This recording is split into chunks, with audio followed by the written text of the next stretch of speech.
poďme na tých top 5 najväčších Slovákov podľa teba. Koho by si dal na prvé miesto? Na čelo dávam a ten tam aj ostane Milan Rastislav Štefánik.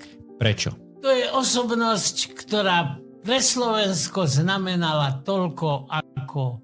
Nie, to sa ani nedá skoro s ničím porovnať. Malý veľký muž, 162 cm vysoký, podobaný od neštovic, odprezentoval Slovensko do sveta politického a vojenského, pretože jeho politická a vojenská a vedecká, pretože to bol jeden významný hvezdár. Nie je pravda, že nebol, pretože to bol prvý asistent profesora Jansena, v tom čase najvýznamnejšieho hvezdára.